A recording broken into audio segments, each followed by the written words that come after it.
이 그들이 제자들에게 와서 보니 큰 무리가 그들을 둘러싸고 서기관들이 그들과 더불어 변론하고 있더라.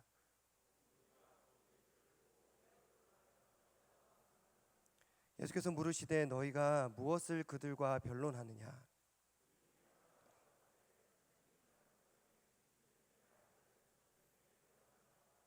귀신이 어디서든지 그를 잡으면 거꾸러져 거품을 흘리며 이를 갈며 그리고 파리해지는지라.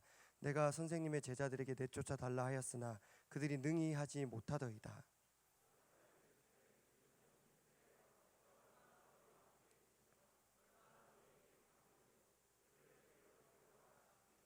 이에 데리고 오니 귀신이 예수를 보고 곧 그 아이로 심히 경련을 일으키게 하는지라. 그가 땅에 엎드러져 구르며 거품을 흘리더라.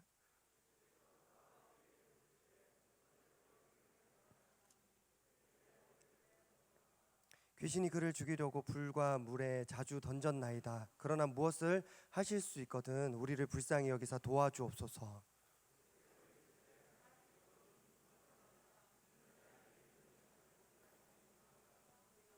곧 그 아이의 아버지가 소리를 질러 이르되 내가 믿나이다. 나의 믿음 없는 것을 도와주소서 하더라.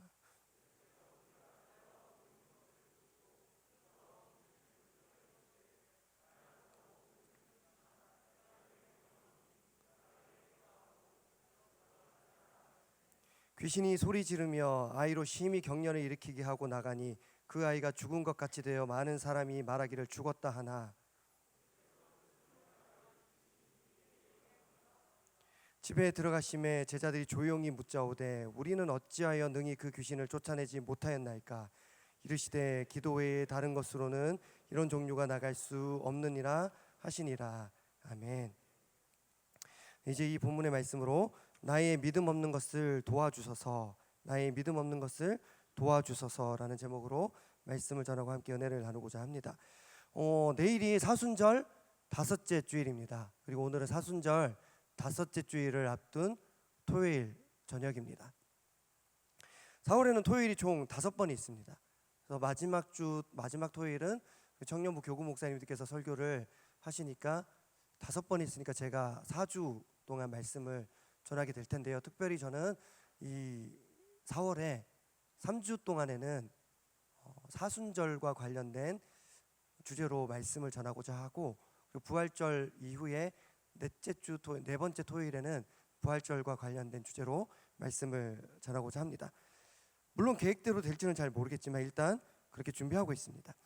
부활주일이 되기 전 3주 동안 저는 시간적으로 볼 때 예수님의 공생의 마지막 순간에 가까운 시간에 보여주셨던 행동이나 행보 그리고 말씀들에 대해서 좀 의미 있게 살펴보고 여러분들께 말씀을 전하고자 합니다. 오늘 본문 역시 시간적으로 볼 때 예수님의 공생의 마지막 순간에 가까운 시기에 일어난 사건을 소개하고 있습니다. 우리가 9장 14절에서 29절까지 읽었는데요. 8장 마지막 부분을 보시면 예수님께서 제자들에게 자신의 고난당하심, 죽으심에 대해서 처음으로 언급하시는 장면이 나옵니다. 마가복음에는 그 순환 예고라고 하죠. 고난에 대해서 예고하는 언급을 총 3번 하시는데 8장 마지막 부분에서 그걸 처음으로 오픈하십니다. 그리고 오늘 본문 이전의 9장 초반부를 보면 변화산 사건이 나옵니다.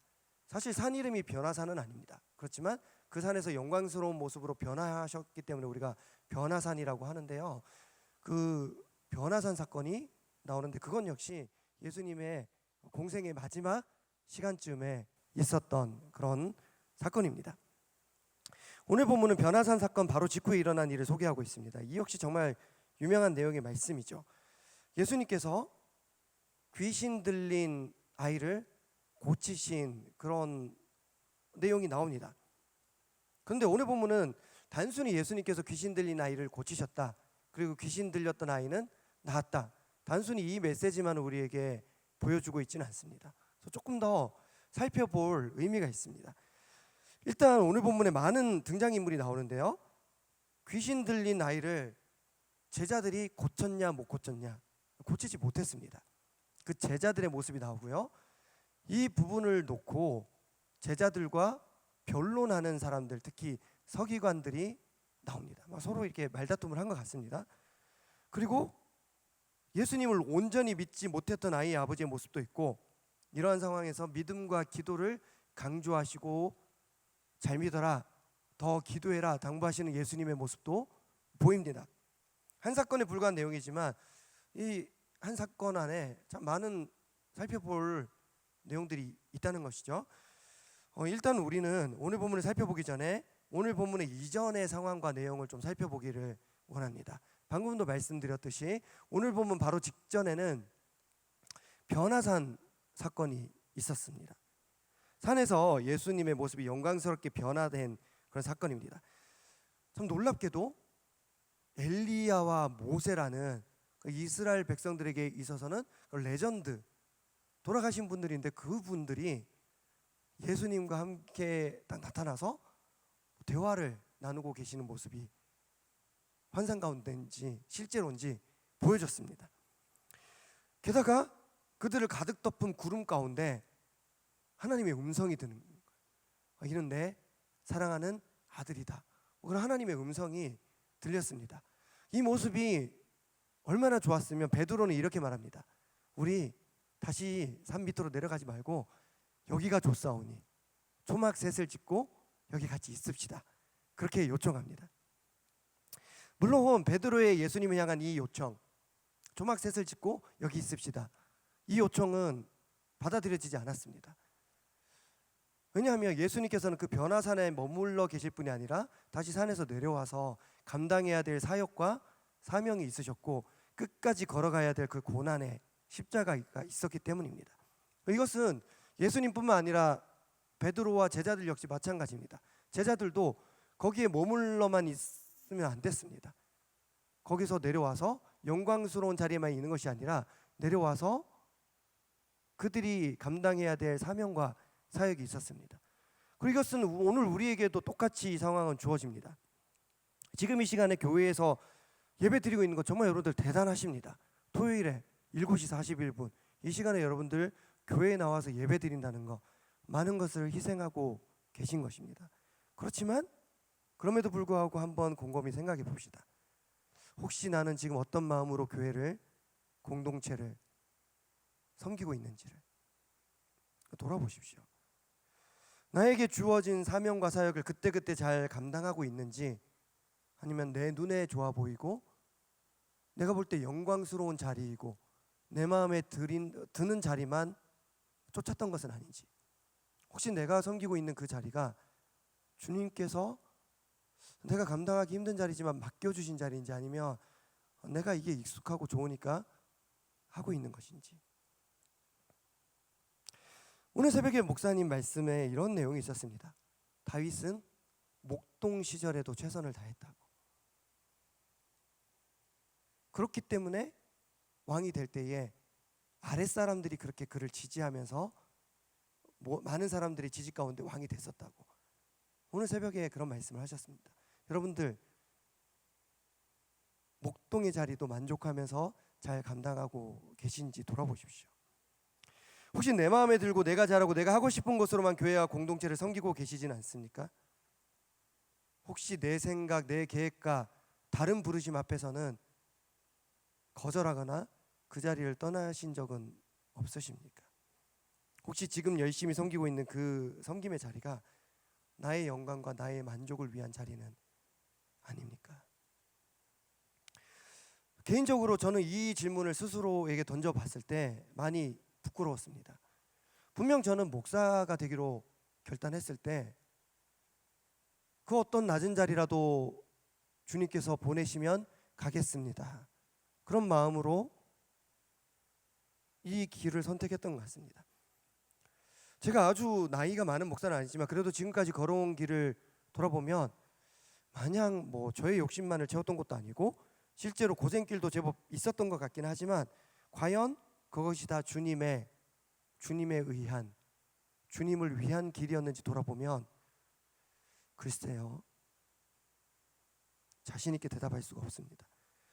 솔직히 저리 사리 사욕을 채우기 위한 길은 아닌 것 같은데, 곰곰이 생각해 보면 제가 하고 싶은 것을 고집할 때가 있었고, 제가 감당하고 싶지 않은 것이 저에게 직분과 자리가 주어지면 불평할 때도 많이 있었습니다. 그리고 지금도 저는 저를 위한 길을 모색할 때가 많이 있습니다. 사랑하는 여러분, 우리가 교회를 섬기고 공동체를 섬기고 궁극적으로 주님을 섬기는 우리의 걸음이 내 마음에 맞추는 것이 아니라 주님의 마음에 맞춘 것이어야 할 줄로 믿습니다. 내 생각에 맞는 것이 아니라 주님의 생각에 맞고 내 계획이 아니라 주님의 계획 가운데 우리가 걸어가야 할 줄로 믿습니다. 보기에 좋고 자랑할 만하고 영광스러운 길만, 그런 자리만 우리에게 주어지고 그런 것이 아닙니다. 변화산에서 머무르고 싶지만 그 자리에서 내려와서 우리가 감당해야 할 직분과 자리도 분명히 있는 것입니다. 어쩌면 나서는 것을 싫어하는 사람에게 사람들 앞에 자꾸 나와서 뭔가 얘기해야 되고 발표해야 되고 그런 직분이 주어질 수도 있습니다. 근데 앞에서 나서고 싶고 또 리더의 직분을 맡고 싶은 사람에게 묵묵히 뒤에서 섬겨야 될 자리를 주님께서 요청하실 수도 있습니다. 분명한 것은 내 마음과 내 뜻보다는 주님의 뜻과 부르심을 우선하는 우리가 되어야 할 줄로 믿습니다.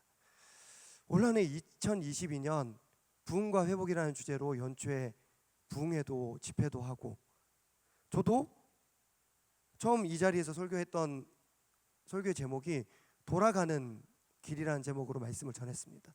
그리고 다시 그때 좋았던 때로 돌아가자고 부르짖었지만 사실 객관적으로 봤을 때 제가 기억하고 여러분들이 다 기억하고 있는 그때 그 좋았던 그 시절만큼 회복하기란 그 가능성이 그렇게 없습니다. 다시는 그때 그 영광이 우리에게 주어지지 않을 수도 있습니다. 그러나 변화산에서의 영광은 아니더라도 그 산에서 내려와서 우리가 감당하고 있는 이 자리, 2022년도 분명히 주님께서 우리에게 맡겨주신 자리와 시간인 줄로 믿습니다. 우리 이 시간 이 자리를 잘 감당해야 합니다. 그런데 예수님께서는 이 변화산에 누구를 데리고 가셨냐면 3명을 데리고 갑니다. 베드로, 야고보, 요한, 이렇게 3명을 데리고 갑니다. 그런데 예수님께서 이 3명의 제자를 좀 특별하게 생각하셨던 것 같아요. 이 3명의 제자를 이 셋만 데리고 다니신 적이 몇 번 있습니다. 복음서에는 총 3번 나옵니다.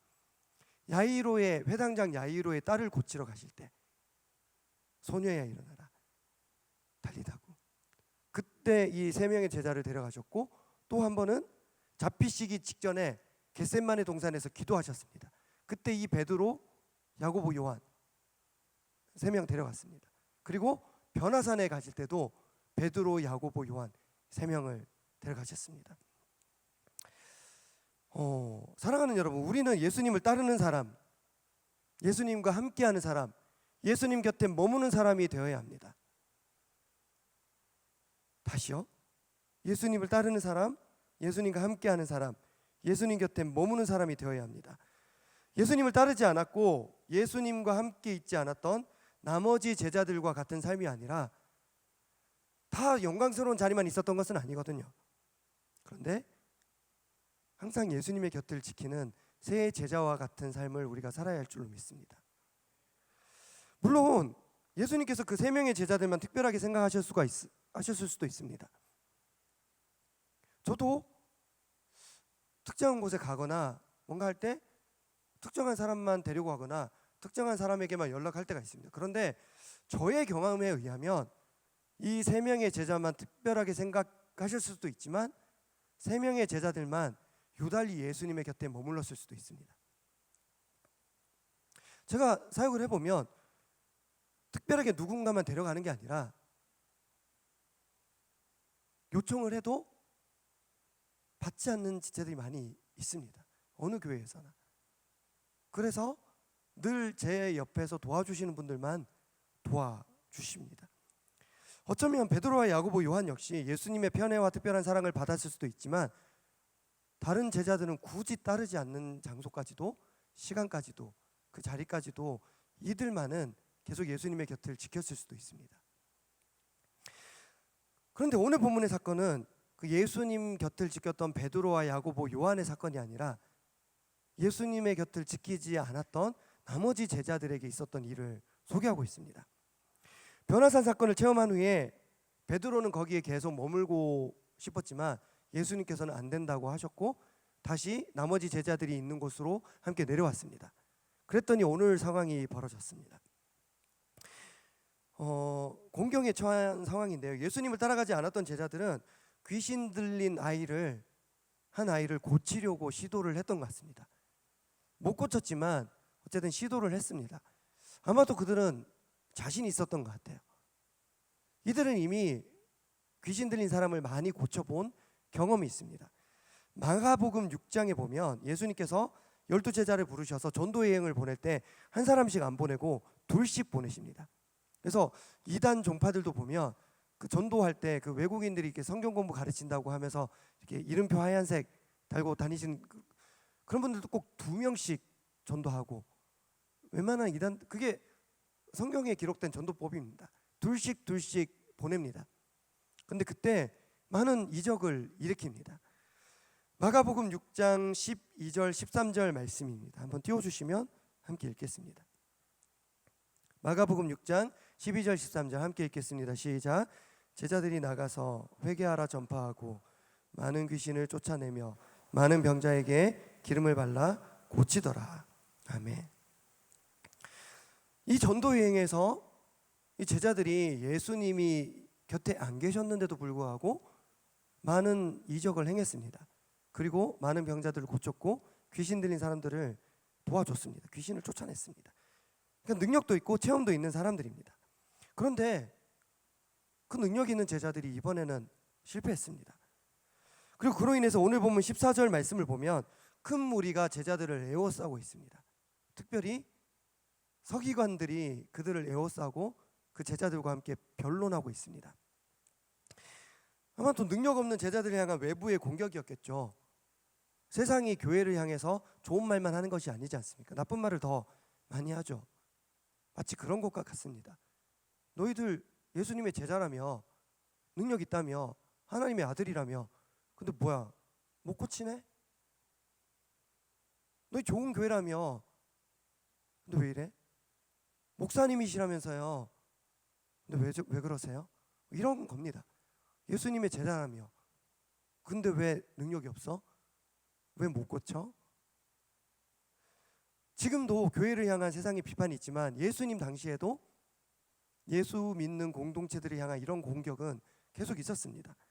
게다가 18절 말씀을 보면 귀신 들린 아이의 아버지 되는 사람이 예수님께 나와서 자초지종을 자세히 말합니다. 이렇게 말합니다. 귀신 들린 자기 아이를 데리고 왔는데 당신의 제자들이 제 아이를 고치지 못했습니다. 그런 식으로 말합니다. 그래도 나름대로는 제자들이 고쳐주려고 노력을 한 것 같은데 그럼 좀 좋게 얘기할 법한데 별로 좋지 않게 얘기합니다. 결국 이 귀신 들린 아이의 아버지는 어쩌면 예수님을 믿고 예수님의 제자들을 그래도 나름 좋게 보는 사람, 예수 공동체 안에 있는 사람이라고 볼 수도 있는데 그 공동체 안에 있는 사람에게도 지금 인정받지 못하고 있는 상황입니다.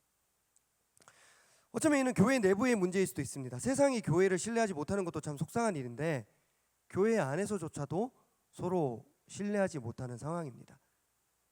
우리도 그렇잖아요. 교회 밖에서 우리를 욕하면 그거 참 속상하지만 그래도 우리 안에서 잘 서로 힘이 되면 되는데 우리 안에서도 하나 되지 못하고 예수님의 제자라면 지금 상황에서 보면 교회 교역자 혹은 중직자들입니다. 그런 교회 리더들을 향해서 어떤 성도가 이걸 못하세요? 능력이 없으세요? 지금 교회 안에서 이런 일이 일어나고 있다고 보시면 됩니다. 사랑하는 여러분, 참 안타깝습니다. 우리가 능력 있는 그리스도인이 되어야 합니다.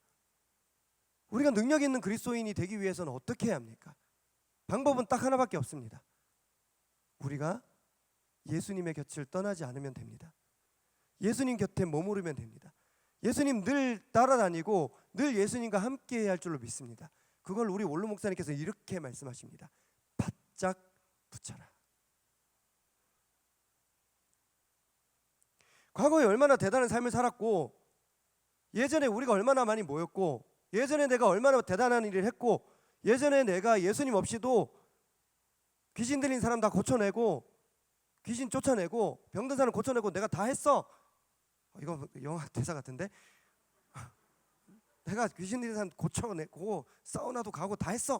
근데 과거에 어떻게 했는지 그 상관없습니다. 지금 내가 예수님과 함께하고 있는지, 지금 내가 은혜 받고 있는지, 지금 내가 예배 자리에 있는지, 그게 중요한 것입니다. 능력이 지금 없다 하더라도 지금 내가 예수님과 함께 있느냐 없느냐가 더 중요한 것입니다. 예수님을 따라서 산으로 갔던 제자들은 모두 변화산 사건을 체험했습니다.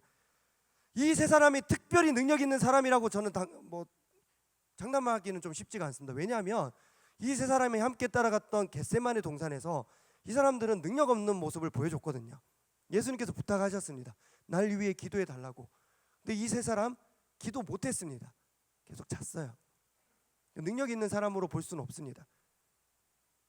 여러분, 능력이 있어서 교회에 나오시는 게 아니라 능력이 없다 하더라도 교회에 있어야 할 줄로 믿습니다.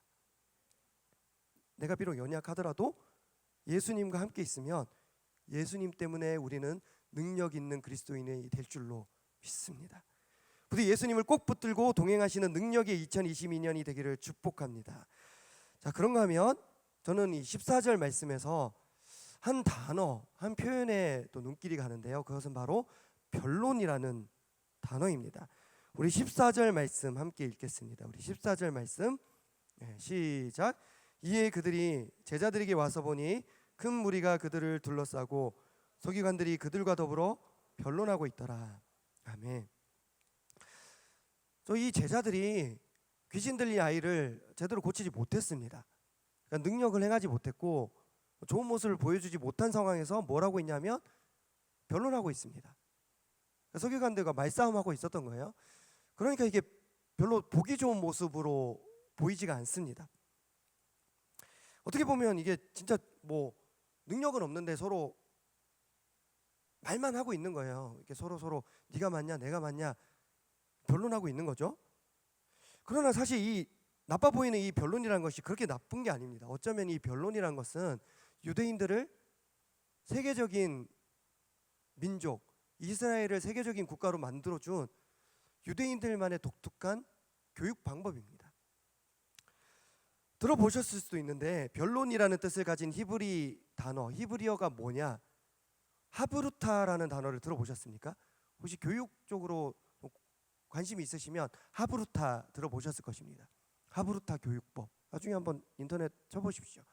이 하브루타라는 단어가 하베르라는 말에서 나오는데 이 하베르라는 히브리어는 친구라는 의미를 갖고 있습니다. 그러니까 오늘 뭔가 배웠어요. 그럼 둘씩 짝을 짓습니다. 그래서 친구랑 둘이서 오늘 배운 것을 서로 나누는 겁니다. 선생님이 오늘 이걸 가르쳐 주셨는데 이건 답이 뭐야? 얘기합니다. 그럼 이 친구가 다시 묻습니다. 이런 말씀하셨는데 여기에 대해서 너의 생각은 뭐야?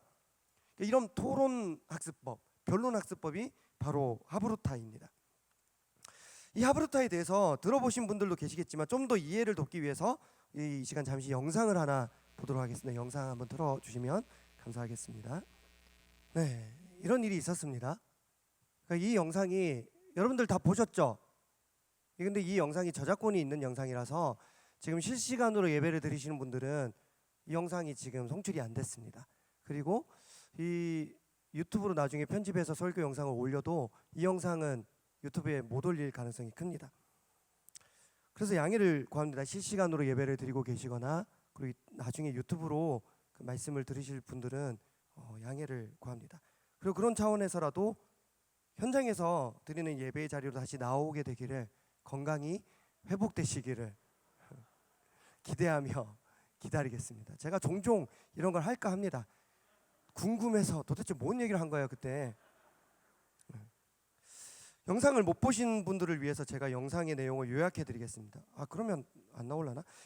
요약을 해드릴게요. 2010년에 우리나라에서 G20 그런 행사가 있었습니다. 그리고 페마 기자회견장에서 있었던 일입니다. 그리고 우리나라에서 너무 이 행사를 잘 해줬기 때문에 그 당시 미국 대통령이었던 오바마 대통령이 우리 한국 기자들에게 먼저 질문권을 줬습니다. 이거 굉장히 특혜죠. 기자라면 미국 대통령과 한 번 말 한 번 쏟고 싶고 그때 전 세계로 이게 송출되니까 내 명예, 내 회사 그런 걸 다 영광스러운 자리인데 너무 안타깝게도 아무도 질문을 안 하는 겁니다. 그런데 이때 동양인 한 명이 손을 들고 질문하려고 하는데 중국 기자예요. 중국 기자가 질문합니다. 참 속상하지 않습니까? 우리나라에서 그 큰 행사를 개최했고 개최국이니까 먼저 질문할 수 있는 기회를 한국 기자들에게 줬는데 우리나라 기자들이 아무도 질문을 안 하니까 중국 기자가 자기가 질문하겠다고 합니다. 게다가 한국 땅에서 이런 일이 벌어졌으니까 이게 참 얼마나 속상합니까? 그러자 오바마 대통령이 이렇게 말합니다. 이거는 내가 한국 기자에게 질문권을 줬으니까 우선권은 한국 기자들에게 있다. 그랬더니 중국 기자가 이렇게 말합니다. 그러면 한국 기자들에게 내가 물어보겠다. 질문권 내가 받아도 되겠냐? 그랬더니 결국 아무도 없습니까? 아무도 없나요? 했을 때 아무도 없어서 결국 중국 기자가 질문했습니다. 굉장히 속상하고 창피한 일이죠. 세계적으로 큰 이슈가 된 사건입니다.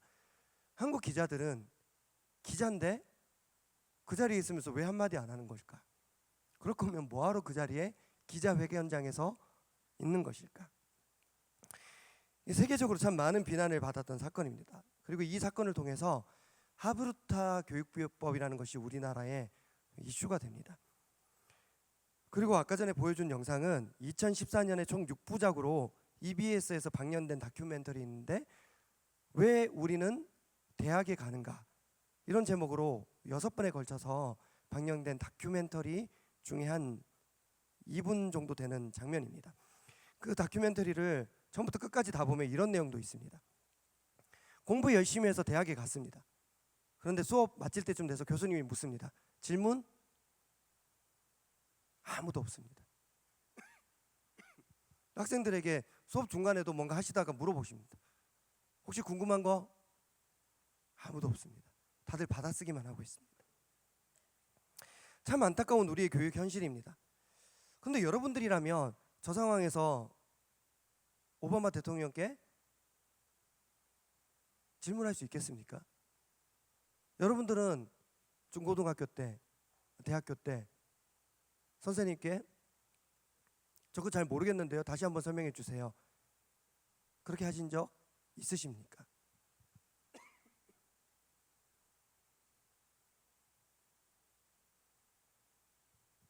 지금은 어떠세요?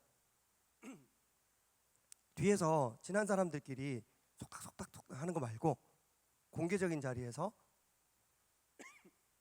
뭔가 질문하고 계속 기침을 하니까 저도 불안해지는데 제가 지금 격리 해제된 지 20일이 안 됐는데 벌써 걸렸으면 이거는 아니겠죠?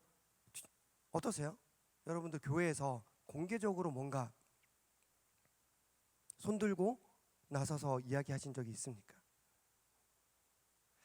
우리나라에서는 말 많이 하는 것이 미덕이 아닙니다. 오히려 말 많이 하고 질문 많이 하면 산만하다, 떠든다, 버릇없다. 학교에서 이런 얘기 들을 수 있습니다. 가만히 있으면 중간은 간다, 이런 얘기도 있습니다. 차라리 앞서가지 못하더라도 가만히 있어서 중간에 있는 게 더 낫다는 것입니다. 괜히 질문해서 중간도 못 갈 때가 많이 있다는 것이죠. 모난 돌이 정 만드는다. 뭔가 두드러지면 오히려 피해를 볼, 그리고 도태될 가능성이 더 크다는 말입니다. 나서서 내 생각을 얘기하는 것, 소신을 드러내는 것보다는 조용히 앉아서 듣고 있는 게 더 지혜로운 행동입니다. 적어도 우리나라에서는. 최근 이진명 목사님께서 저에게 개인 카톡으로 노래를 하나 보내주셨습니다. 찬양인 줄 알았는데 그 장기하라는 가수가 최근에 신곡을 발표했는데 그 제목이 이렇습니다. 가만 있으면 되는데 자꾸만 뭘 그렇게 하려 그래. 놀랍게도 이게 노래 길이가 한 6분이 넘습니다. 그런데 노래 처음부터 끝까지 가사가 이거밖에 없습니다. 가만히 있으면 되는데 자꾸만 뭘 그렇게 하려 그래. 이게 처음부터 끝까지 가사의 전부입니다. 가만 있으면 되는데 자꾸만 뭘 그렇게 하려 그래. 이게 처음부터 끝까지 이어집니다.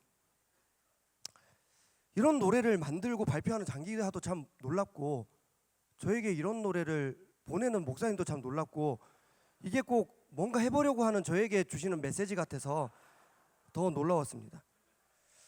어쨌든 우리나라는 뭔가 나서서 하는 것보다는 가만히 있는 것이 더 미덕일 때가 많습니다. 그러나 이스라엘은 그렇지 않습니다. 이스라엘은 어떤 상황에서도 자기 생각, 자기 신념을 소신껏 밝히는 것이 더 바람직한 행동이라고 어린 시절부터 교육을 받습니다.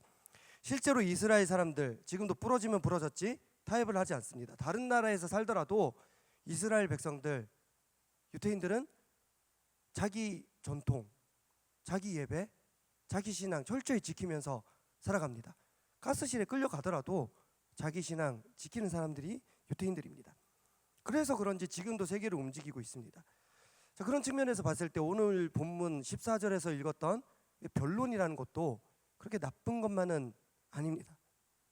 그러나 이 좋아 보이는 변론, 즉 하브루타 역시 한계가 있습니다. 뭐냐? 자기 능력으로만 감당하는 것이 하브루타입니다. 내 지식, 내 똑똑함, 내 말주변, 그걸로 하는 것이 변론입니다.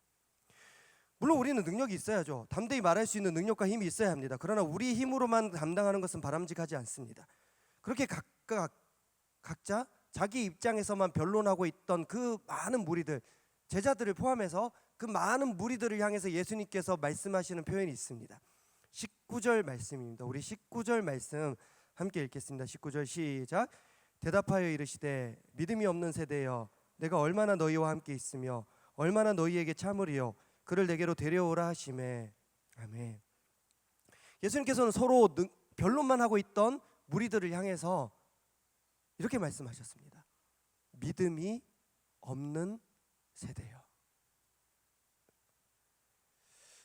능력은 있을지 모르겠다. 너희들 말은 잘할지 모르겠다. 다 맞는 말은 하고 있는 것 같아. 그렇지만 너희들 진짜 믿음은 없구나.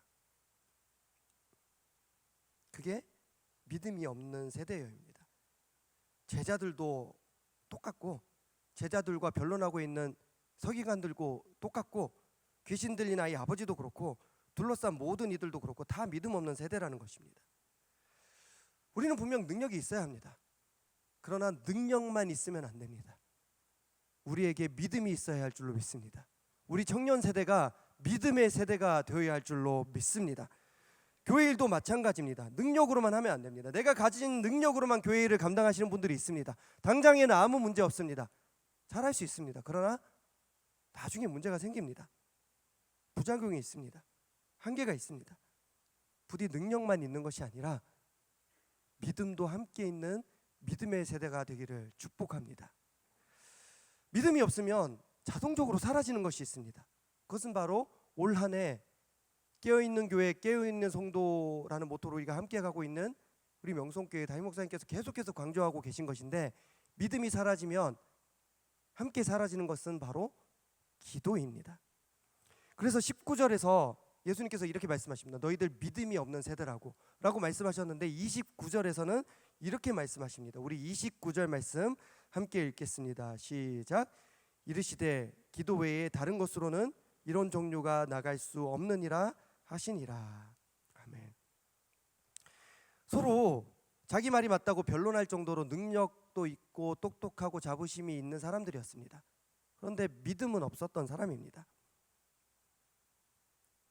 그런 사람들에게 예수님은 이렇게 말씀하십니다. 왜 우리는 이 사람을 못 고쳤죠? 왜 우리는 귀신을 못 내쫓았죠? 했을 때 예수님께서 기도 외에는 이런 종류가 나갈 수 없다고. 결국 제자들이 기도했다 안 했다? 안 했다. 믿음이 없으면 자동적으로 기도가 사라집니다. 가끔 이렇게 고백하시는 분들이 계십니다. 나 교회는 안 다니지만 나 하나님 믿어요. 기도 생활 안 하는데 믿는다고요? 그게 가능하겠습니까? 믿음이 없으면 기도도 없는 것이고, 기도도 없으면 믿음도 없는 것이고, 기도와 믿음이 없었기 때문에 이들은 귀신을 쫓아내지 못했던 것입니다. 이번에도 한번 돌아봅시다. 나에게 믿음이 있는지, 그리고 기도는 있는지. 혹시 내 능력과 내 말, 내 변론으로만 교회를 섬기고 직분을 감당하고 있지는 않은지. 제가요 이런저런 일들을 많이 경험하면서 다른 사람들보다 자격증들이 좀 많은 편입니다. 다른 목사님들보다 자격증들이 좀 많이 있습니다. 그래서 지난주와 이번 주에 그 음식점을 하는 청년이 있는데 그 집에 갔는데 좀 어려운 상황이 있어가지고 너무 바쁘게 하는 거예요. 그래서 저녁에 갔는데 그 주방 포스기라는 게 있어요. 배달 포스기, 이렇게 계산도 하고 이렇게 주문 입력도 하고 이렇게 관리하는 포스 기계가 있는데 거기서 이런 멘트가 나오더라고요. 배달의 민족 주문, 배달의 민족 주문. 그걸 20초 안에 클릭을 하지 않으면 그 뭔가 이제 그 가게에 대한 평점이라든지 그 평판이 나빠집니다.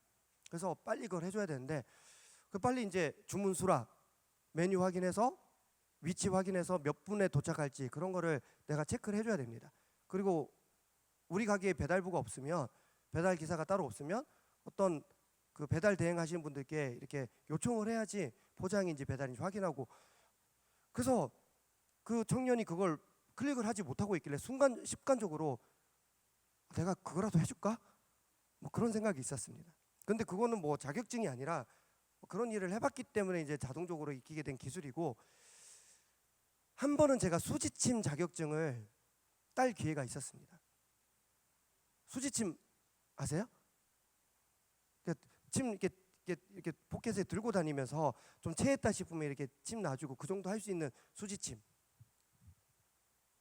그런데 생각보다 쉽게 따는 것 같고 그래서 괜찮아 보여가지고 따려고 했는데 저희 아버지 목사님께서 엄청 뭐라고 하시는 거예요. 그래서 제가 안 땄습니다. 저희 아버지께서 그때 저한테 이렇게 말씀하셨습니다. 대서가, 목사가 수지침 갖고 있으면 성도가 아프다고 찾아오면 기도하기 전에 침부터 꺼낸다. 너 목사 될 거면 그거 따지 마라. 의미가 있습니다. 저는 그런가 하면 제가 대학원에서 상담을 공부했는데 대부분의 이제 우리 교단 목사님들 장신대에서 대학원 공부하시는데 저는 가톨릭 대학교에서 상담을 공부했었습니다. 그리고 실제적인 실습도 많이 했었는데 그때 제가 공부를 하려고 결심했던 이유가 그 당시 명성교회 청년부에서 교육자로 있었습니다.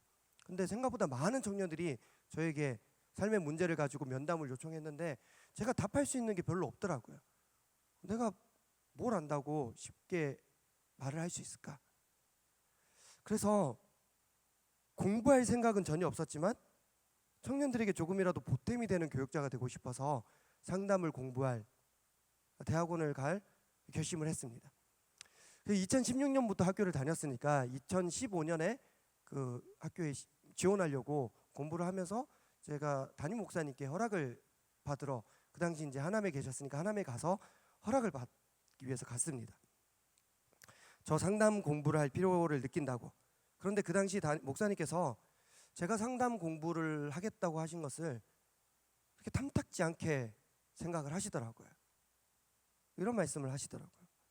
허락을 하시지 않으시는 게 아니라 조심스럽게 생각하셨습니다. 상담을 공부해서 상담적인 지식과 스킬을 갖는 거 분명히 의미는 있는데 목사님이라면 상담적인 지식과 스킬보다는 먼저 성도가 면담하러 오면 기도하는 마음으로 만나주는 것이 더 맞지 않나, 저는 그렇게 생각합니다.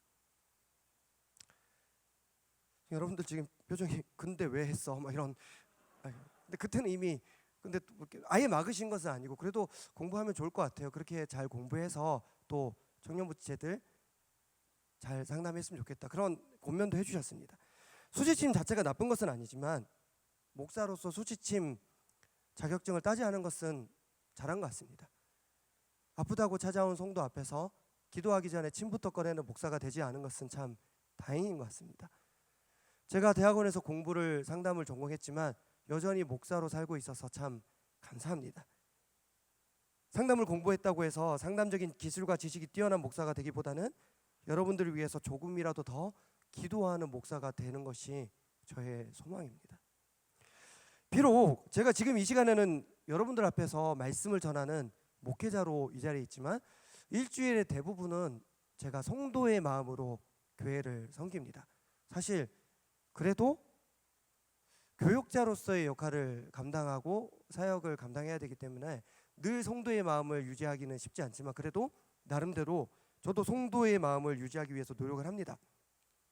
그래서 주일 예배 때 들었던 말씀을 한 주간 기억하면서 살기 위해 노력하고 매일 새벽 깨우기 위해서 노력하고 그리고 새벽에 들었던 말씀으로 그날 살기 위해서 노력을 합니다. 그래서 어쩌면 오늘 전하는 설교 역시 지난 주일 말씀을 듣고 제가 묵상한 내용들 많이 반영될 수도 있고 또 새벽에 제가 느꼈던 감정이 오늘 말씀 전하면서 뭔가 담겨 있을 수도 있습니다.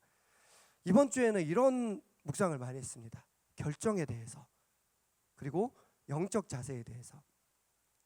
지난 주일 목사님의 말씀의 주제가 결정에 대한 말씀 그리고 이번 한 주간 계속 반복해서 말씀하셨던 주제가 영적 자세에 대한 말씀이었기 때문에 그랬습니다. 그래서 실제로 이번 한 주간 동안은 무언가 결정을 하게 될 때마다 좀 더 기도하고 좀 더 고민을 했던 것 같아요. 오늘부터 이제 PLT가 이제 시작이 됐습니다. 할 때 참석 대상을 누구로까지 할지, 누군가는 대상으로 할지 말아야 할지 고민을 많이 했습니다. 지난주에 워십팀에 코로나 이슈가 있었는데 워십팀 멤버들이 많이 못 서게 될 때 한 명이라도 설지 말지 고민을 많이 했습니다. 실제로 오늘은 찬양팀 부서장이죠. 싱어팀장 아니에요? 싱어팀장이 아니라 싱어팀 잠이었던 것 같은데 여기 박수하면서 워십을 했던 것 같아요. 그래서 하늘 위에 주님밖에 원래 그게 워십이 있지 않았어요? 이렇게 막 이렇게 했던 것 같은데 근데 앞에서 박수만 하더라도 그렇게 함께 있었던 것이 또 저는 대단한 용기다 그런 생각을 했습니다. 아무튼 내가 어떤 결정을 하는 게 맞을까? 이 결정의 순간에 나에게 필요한 영적 자세는 무엇일까? 그게 이번 한 주간 동안 저에게 가장 큰 고민이고 기도 제목이었습니다. 그러면서 제가 그저께 목요일 새벽이죠. 새벽 기도회 때 제가 보게 된 장면 하나가 또 인상적으로 기억에 남습니다.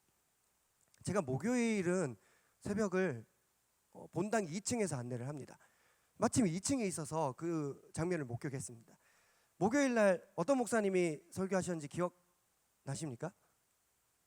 원로 목사님께서 말씀을 전하셨습니다.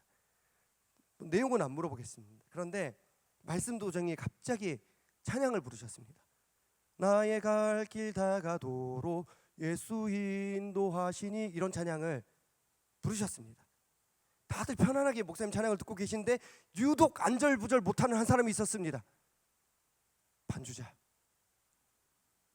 제가 2층 저기 있었는데 여기 피아노 앞에서 갈까 말까 올라가야 되나 말아야 되나 계속 성경책 보고 있다가 내려놓고 오늘 기도한 홍예진 자매 언니 비아올라 그 바로 뒤에서 계속 둘이 속닥속닥 가야 돼 말아야 돼 가야 돼 말아야 돼 결국 그분이 안 올라가셨어요. 근데 하필 그날 목사님께서 3절까지 부르셨습니다. 과연 그때 그 반주자님께 필요했던 영적 자세는 무엇이었을까? 그리고 기껏 결단해서 올라갔는데 딱 찬양을 멈출 수도 있는 거잖아요. 당사자는 얼마나 힘들었을까? 제가 오후 예배 사회를 보면 여러분들은 그냥 앉아서 설교 듣는 것 같죠?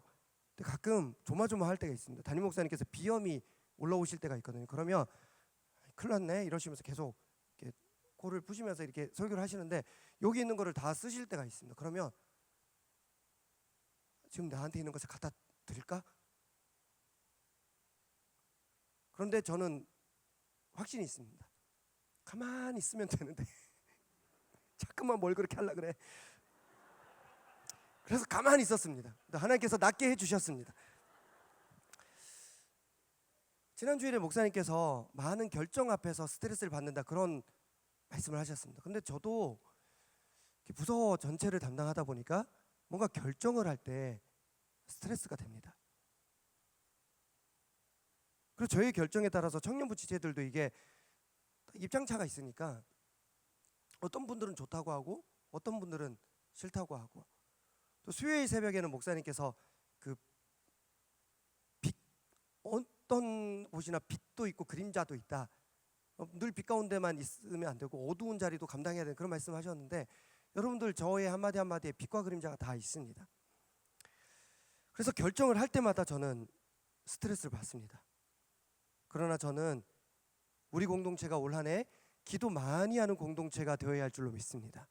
그러기 위해서 생각보다 많은 결정을 합니다. 많은 결단을 내렸습니다. 일단 현장 기도를 더 강조하면서 수요일 저녁, 주일 저녁 기도회 때 줌으로 영상을 송출하는 것을 중단했습니다. 제가 교회 사무실에 있으면서도 줌으로 그걸 봤을 때 기도 못 하더라고요. 몇 명 안 되더라도 현장에 와서 기도하는 여러분이 되어 주시기를 부탁드립니다. 그런가 하면 주일 저녁 기도에 마치고 팀장, 그룹장 보고 시간을 없앴습니다.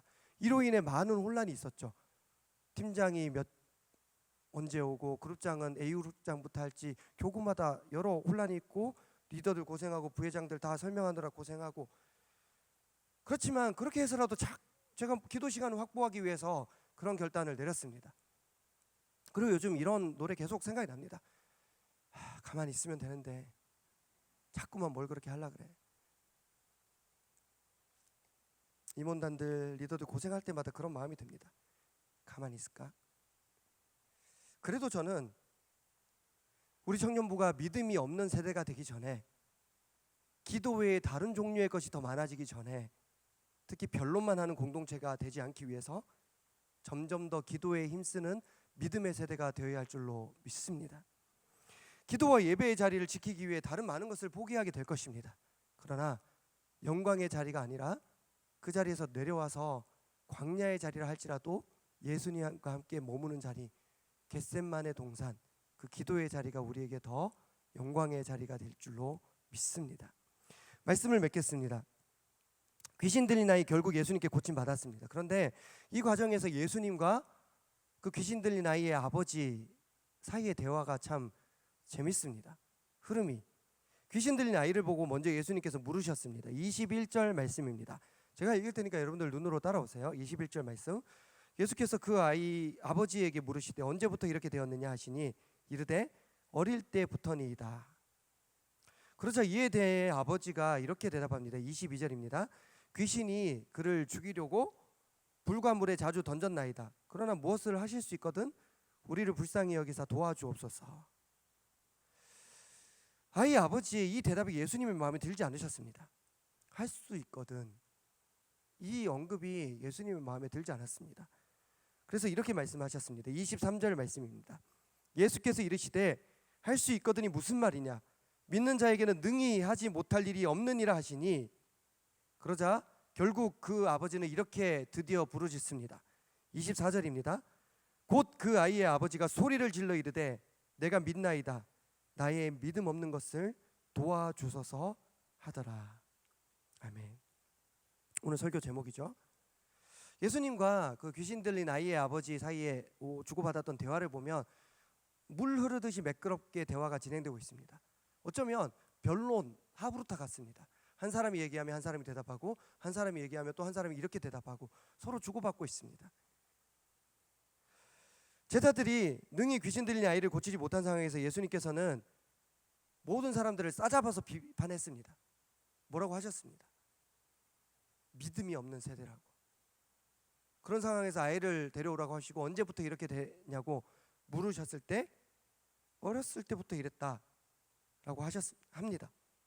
그러면서 할 수 있거든 도와주십시오 이렇게 말합니다. 이 아이의 아버지가 지금 예수님을 믿고 있는지 믿지 않고 있는지 믿지 않고 있습니다. 방금 믿음이 없는 세대여라고 혼이 났으면서도 믿지 않고 있습니다. 그래서 예수님이 또 말씀하십니다. 믿음을 강조하십니다. 할 수 있거든이 무슨 말이냐? 믿는 자에게는 능히 하지 못할 일이 없느니라. 그러자 그제서야 이 귀신 들린 아이의 아버지가 변론과 같은 대화의 방식을 내려놓고 소리 지르며 믿음의 외침을 합니다. 부르짖기 시작합니다. 곧 그 아이의 아버지가 소리를 질러 이르되 내가 믿나이다. 나의 믿음 없는 것을 도와주소서 하더라. 아멘. 우리 시간 함께 찬양하며 나아가기를 원합니다. 특별히 오늘은 변론하는 마음을 내려놓길 바랍니다.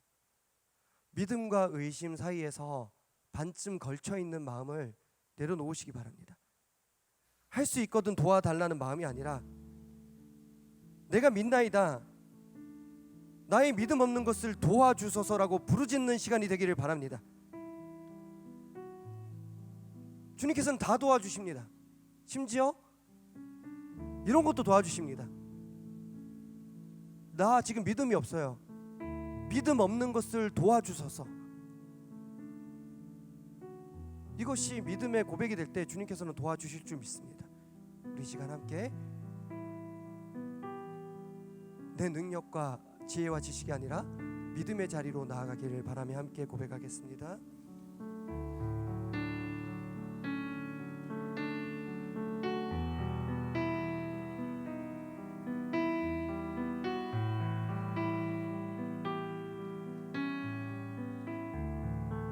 광야로 우리를 부르시는, 광야로 우리를 부르시는 아버지,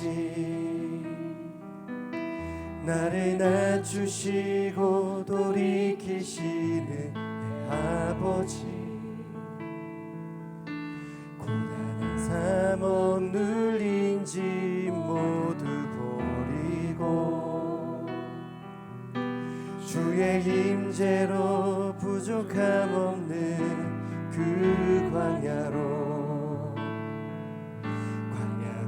우리를 초대하시는 아버지, 진히 채우시고 먹이시는 내 아버지, 호위하시고 보호하시며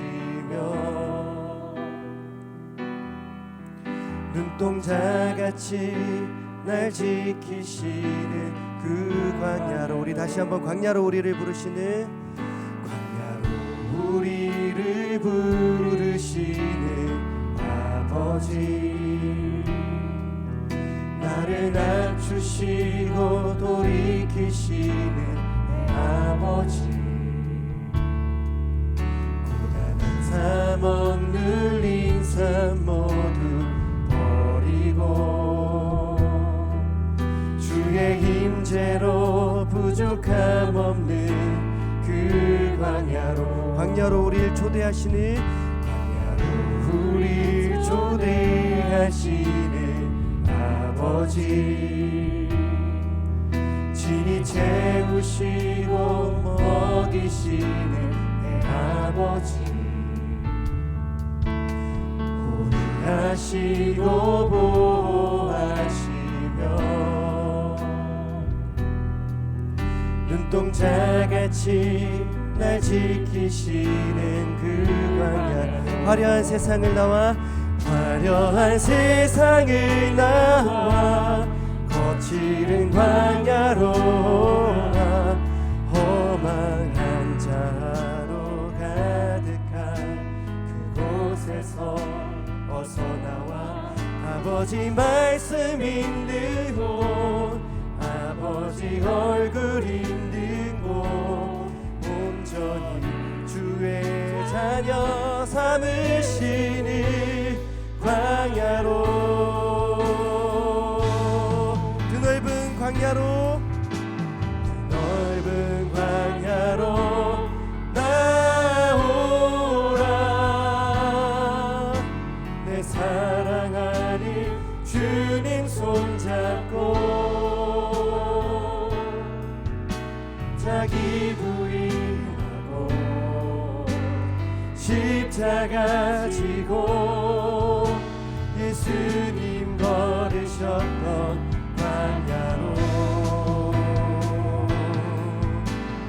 넓은 광야로 날아오르라.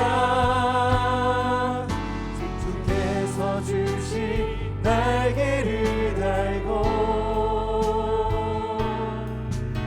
나 양육하는 곳, 날 세우시는 곳, 나의 안식처 그 광야로 우리를 부르시는,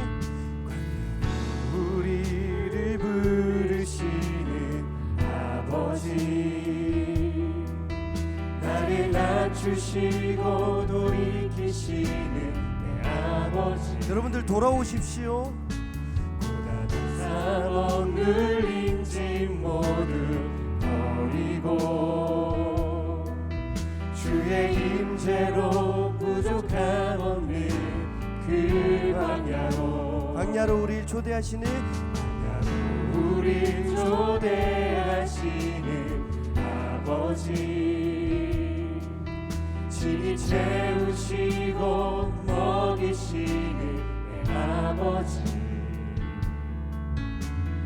보호하시고 보호하시며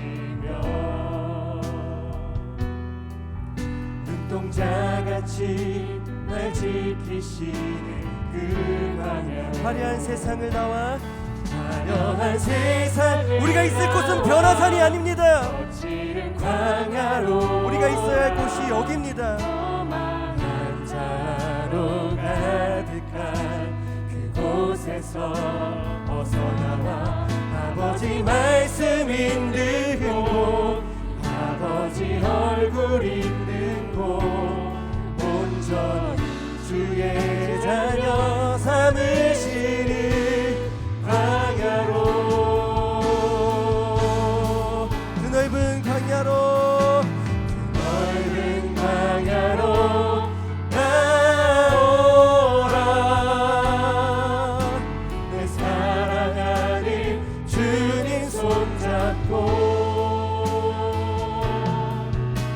자기 부인하고 십자가 지고 예수님 걸으셨던 광야로 넓은 광야로 날아오리라 주께서 주신 날개를 달고 날 양육하는 곳 날 세우시는 곳 나의 안식처 그 광야로 그 넓은 광야로 나오라. 넓은 광야로 나오 우리가 있어야 할 곳이 어딥니까? 내 사랑하는 주님 손잡고 자기 부인하고 십자가 지고 예수님 걸으셨던 광야로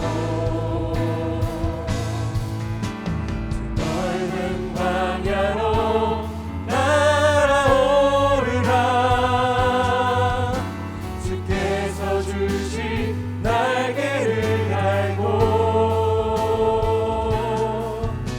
날 양육하는 곳 날 세우시는 곳 나의 안식처 그 광야로 이제 한번 물어볼게요. 여러분들 사순절 기간에 어떤 영적 자세를 갖추기 위해 노력하고 계세요? 이 고난의 절기, 절제의 절기, 인내의 절기에 여러분들은 뭘 참고 계십니까? 그리고 여러분들이 각자가 감당하고 있는 광야 생활은 어떤 것입니까? 곰곰이 생각해 봅시다.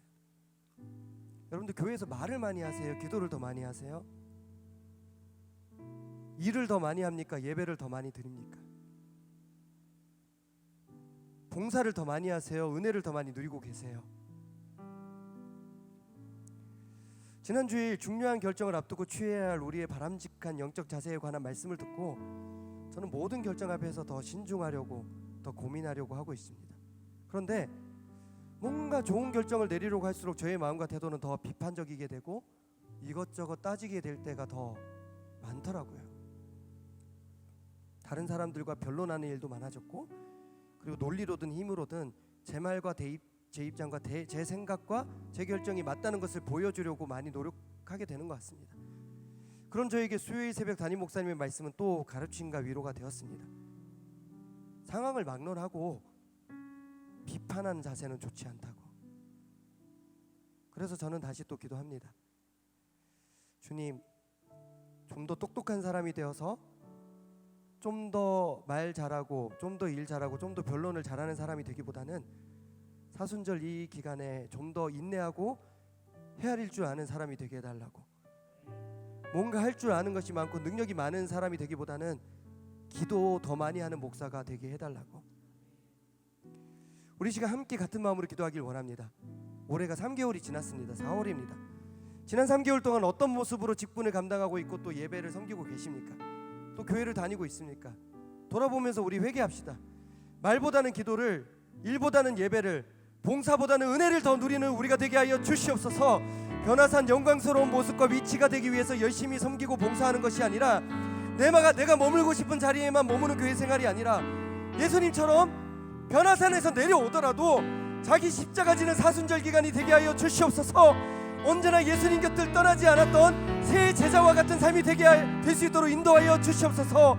중요한 결정 앞에서 하나님의 뜻을 더 우선순위로 여기는 영적 자세를 허락하여 주시고, 관계에서는 비판하는 자세가 아니라 헤아리는 자세를 더 고치게 하여 주시고, 변론하는 말만 하기보다는 믿음으로 더욱 기도할 줄 아는 믿음 있는 세대가 되게 하여 주시옵소서. 우리 마지막으로 우리의 믿음 없는 것도 주여 도와주시옵소서. 나의 믿음 없는 것을 도와주시옵소서. 나의 믿음 없는 것을 도와주시옵소서. 주님의 이름 세원님 지금 부르시고 기도하겠습니다. 주여, 주여, 주여. 감사합니다. 오늘 이 시간 가운데 함께 해주시니 감사합니다. 하나님, 이 광야 같은 이 시간, 이 자리 가운데 우리를 하나님 있게 해주시니 감사합니다. 하나님, 이 시간 우리가 베드로와 야고보와 요한이 부족했지만 그들도 기도하는 시간 가운데 늘 졸고 있었지만 주여 능력 있는 사람이 되기보다는 주여 예수님 곁에 머무르는 그런 사람이 되게 하여 주시옵소서. 하나님, 내가 가진 능력과 경험과 지식으로 귀신을 내쫓는 것이 아니라 기도하는 우리가 되게 하여 주시옵소서. 하나님, 코로나 이전의 세대로 다시 돌아가고자 합니다. 잘 모르겠습니다. 분명히 그때는 이렇게 했는데 우리의 경험이 아무 의미가 없습니다. 그때 어떻게 했는지도 잘 모르겠고 그때 어떻게 했는 것이 우리에게 지금 아무런 의미가 없습니다. 하나님, 다시 역사해 주실 줄 믿습니다. 다시 말씀하여 주실 줄 믿습니다. 하나님, 이 광야 가운데 나를 세워주시고 양육하여 주실 줄 믿습니다. 하나님, 우리가 다시 이 광야, 이 예배의 자리를 회복하게 하여 주시옵소서.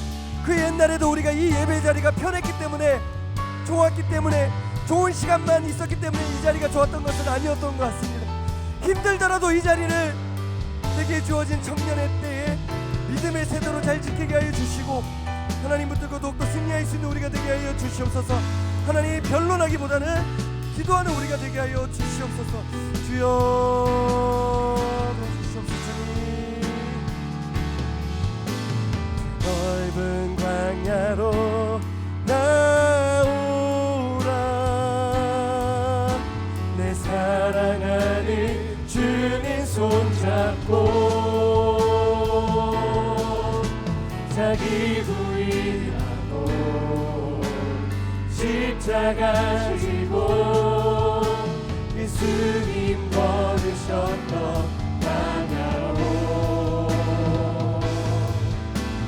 넓은 광야로 날아오르라. 주께서 주신 날개를 달고 나 양육한 곳, 날 세우시는 곳, 나의 안식처 그 광야. 우리 마지막으로 드넓은 광야로 나오라. 넓은 광야로 나오라. 하나님, 오늘도 이 자리를 지켰습니다. 주님, 나의 빈손을 잡아 주시옵소서. 자기 부인하고 십자가 지고 예수님 걸으셨던 광야로 넓은 광야로 날아오르라. 주께서 주신 날개를 달고 날 양육하는 곳, 날 세우시는 곳, 나의 안식처 그 광야로. 넓은 광야로 나오라.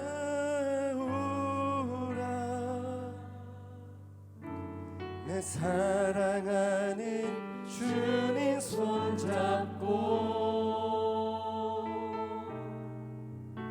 자기 부인하고 십자가 지고 예수님 걸으셨던 광야로,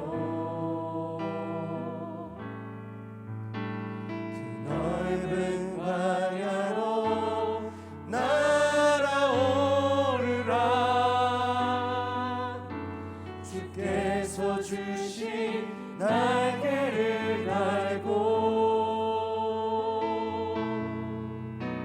날 양육하는 곳, 날 세우시는 곳, 나의 안식처 그 광야로. 살아계신 하나님,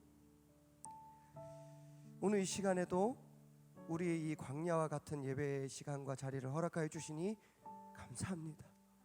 하나님, 교회를 섬기다 보면, 교회를 오래 다니다 보면, 공동체에 오래 머물다 보면 내 생각과 내 마음이 커지게 됩니다. 내 생각과 다른 교회의 결정, 내 마음과 다른 공동체의 걸음이 자꾸만 눈에 밟힙니다. 주님, 우리로 하여금 돌아보게 하여 주시옵소서. 교회와 공동체가 잘못된 길로 가고 있는지, 아니면 어느 순간 내가 변론만 하고 있었던 것은 아닌지, 믿음 없는 세대가 되어 있었던 것은 아닌지, 기도는 안 하고 있었던 것은 아닌지, 예배는 안 나오면서, 교회는 안 나오면서 믿고 있다고 그렇게 말하고 있었던 것은 아닌지, 하나님, 우리로 하여금 능력 있는 세대가 되는 것이 아니라 믿음의 세대가 되게 하여 주시옵소서. 베드로와 야고보와 요한처럼 그들도 늘 다 기도의 자리 잘 감당했던 것이 아니라 졸면서 예수님 마지막 가시는 길 온전히 기도의 자리를 지키지 못했지만, 그럼에도 불구하고 예수님의 곁을 떠나지 않았던 그들과 같이 우리가 이 광야 예배 자리 떠나지 않도록 주님 붙들어 주시옵소서. 특별히 주님, 다시 좋았던 그때로 돌아가기를 원합니다. 그러나 주님, 지금 이 순간은 변화산이 아니라, 영광스러운 순간 그 자리가 아니라 광야의 길을 걸어가야 합니다. 주님, 밭도 없는 만나와 메추라기를 먹고, 그렇지만 잘 견디게 하여 주시고, 우리에게 주어진 이 광야를 잘 견뎌서 가나안 땅에 잘 들어가는 출애굽 2세대가 될 수 있도록 인도하여 주시고, 오늘 새벽 목사님 말씀하신 것처럼 그때 그 아기들이 어느덧 젊은 가정이 되고 아이를 낳고 쑥쑥 올라와서 목사님께 지지하는 사람들이 된 것처럼, 우리 청년부가 어느 순간 하나님과 교회를 위해 목사님께 힘이 되는 사람으로 성장하고 양육하는 단계가 될 수 있도록 우리 청년부 함께하여 주시옵소서. 사순절 5째 주일을 앞두고 있습니다. 내일 주일 기쁘고 행복하게 보내더라도 한 주간 살아가는 동안 내게 주어진 그 광야의 시간을 은혜로 잘 감당할 수 있도록 인도하여 주시고, 인내함으로, 절제함으로, 참음으로 승리하게 하여 주시옵소서. 나의 믿음 없는 것을 도와주실 줄 믿사오며 사랑하고 축복하며 예수 그리스도의 이름으로 기도하옵나이다. 아멘.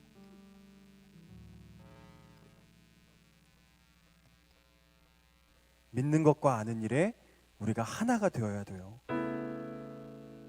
그릇의 목적은요, 성장에 있다는 거예요. 하나님이 우리의 그릇을 다 달리 주신 이유는요, 하나님께서 성장시키려는 그분의 목적이 있다는 것입니다. 우리가 하나님 앞에 자원하고 결단한다고 해서 누가 우리 말을 듣겠냐, 뭐 되겠냐, 어떤 열매가 나타나겠냐. 그게 중요한 게 아니에요. 그 자원하고 싶어하는 그 마음이 중요한 거죠. 여러분, 하나님께서요, 너 나에게 최선을 다했니? 이렇게 물어보시면 여러분 어떻게 대답하시겠어요? 주님, 실패하더라도 제가 가겠습니다. 완벽하게 실패가 보장된 부르심이라도 주님, 내가 하나님 뜻입니다. 그 길을 가겠습니다. 내가 예수님을 믿음으로 말미암아 감수해야 할 일들, 그게 뭐예요? 주님, 제가 가겠습니다. 주님, 내가 그 자리에 가겠습니다.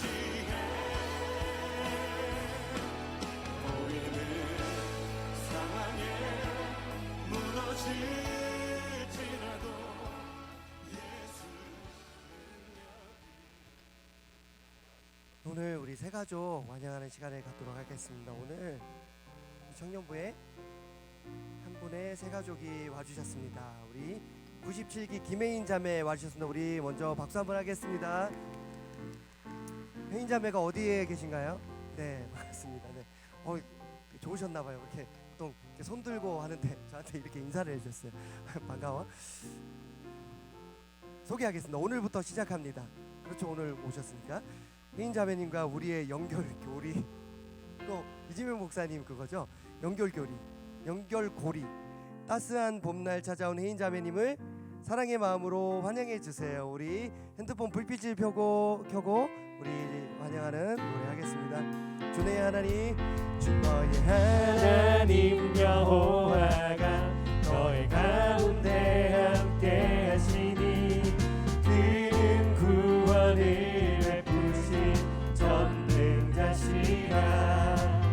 그가 너로 말미암아 기쁨을 이기지 못하시며 너를 잠잠히 사랑하시며 즐거이 불러 기뻐하리. 너의 하나님 여호와가 너의 가운데 함께 하시니 그는 구원을 베푸신 전능자시라. 주의 축복하늘 너는 뉴 속의 기쁨, 뉴 속의 기쁨. 자, 기도하겠습니다. 살아계신 하나님, 따스한 봄날 찾아온 봄날 같은 혜인 자매 우리 공동체에 보내주셔서 감사합니다. 지금은 전적으로 우리가 축복하고 환영하는 시간이지만 혜인 자매를 통해서 우리 공동체에 불어올 따스한 봄바람이 풍성할 줄 믿습니다.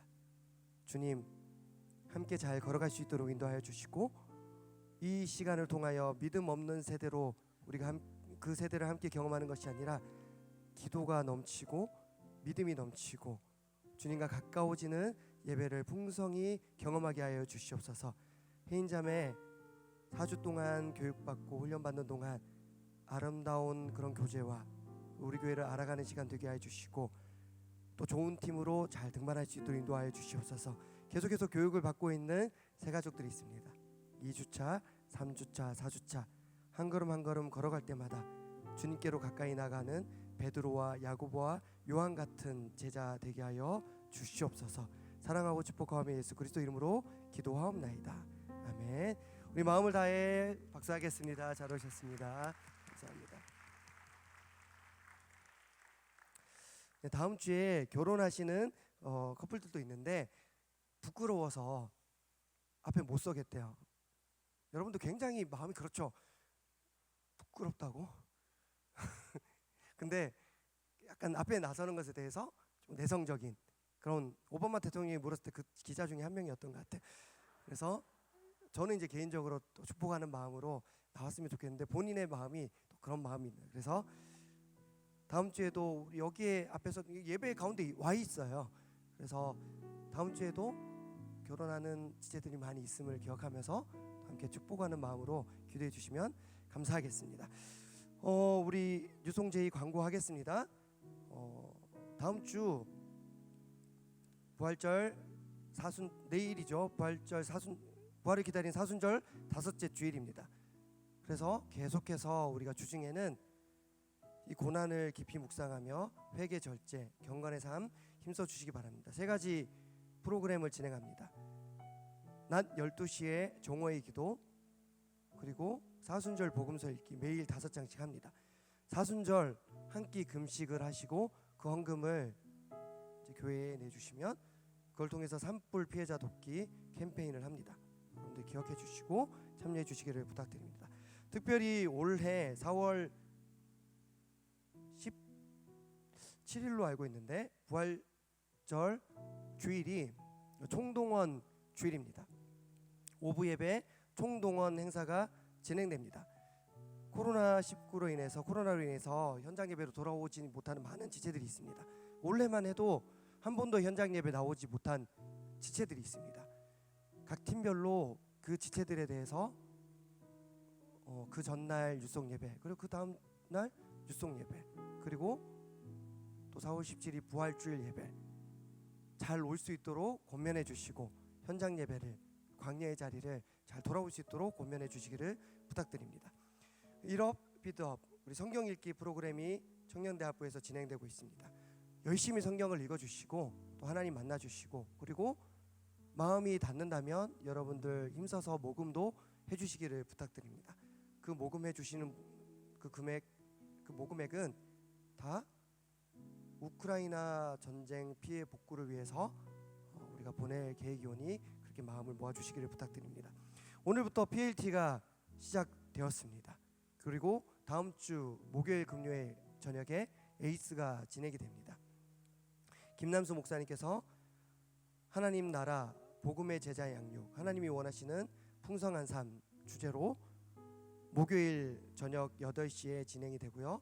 그리고 이지명 목사님 금요일 저녁 8시에 너와 나의 연결 교리, 우리가 교리에 대해서 많이 약한데 그 교리에 대해서 우리가 배울 수 있는 중요한 시간인 것 같습니다. 그래서 여러분들 많이 참여해 주시면 감사하겠습니다.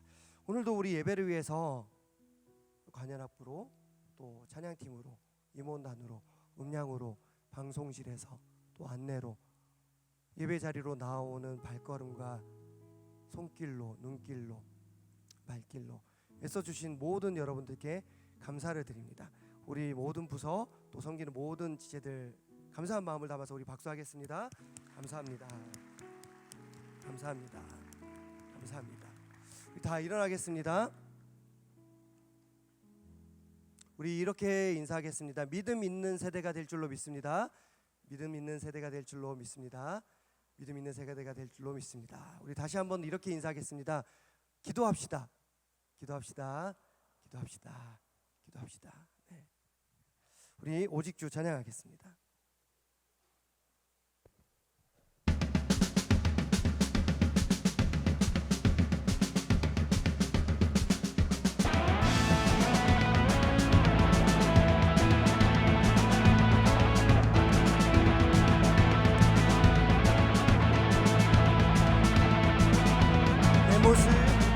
내 모습 연약할 때 주 은혜 감사네.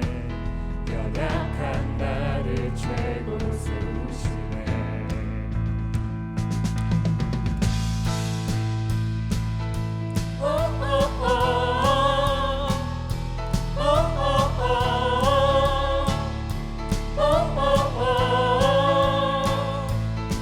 내 영혼 충만하고 내 마음 감동해. 연약한 나를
주고 내 삶을 비추네 세상 모든 영광 드리 주님께 주님의 나라 내 나라 곧 오리라 내 모든 것들이 내 이 세상 그 무엇보다 오직 주 지금 내 안에 계신 주의 빛 세상 보도록 약한 내 모습 사라져 주 하나님 열방을 끊으신 주 빛 되신 주께 모든 것 외치네 오직 주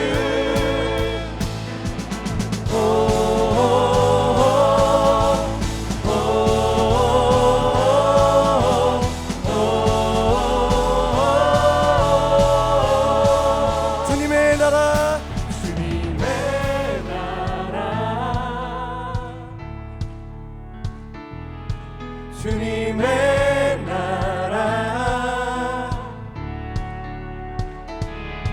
주님의 나라 곧 오리라 내 모든 것들이 내 이 세상 그 무엇보다 오직 주 지금 내 안에 계신 주의 빛 세상 보도록 약한 내 모습 사라져 주 하나님 열방을 끊으신 주 빛 되신 주께 모든 것 외치네 오직 주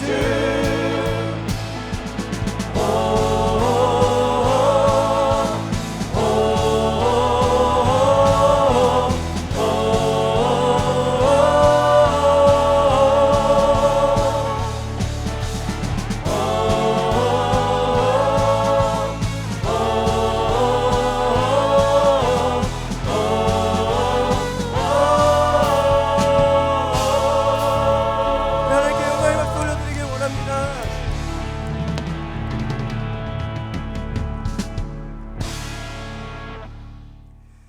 이제는 우리 주 예수 그리스도의 은혜와 하나님의 사랑과 성령님의 감화 감동 위로 동행하심이 능력이 있기보다는 믿음 있는 세대가 되기를 원하며 더더욱 기도에 힘쓰는 삶을 살아가기로 결단하는 사랑하는 우리 청년 공동체 머리 위에 사순절 한 걸음 한 걸음 위에 다시 부활절 가운데 회복되어야 될 지체들 위해 이제로부터 영원히 함께 하시기를 간절히 축원하옵나이다. 아멘.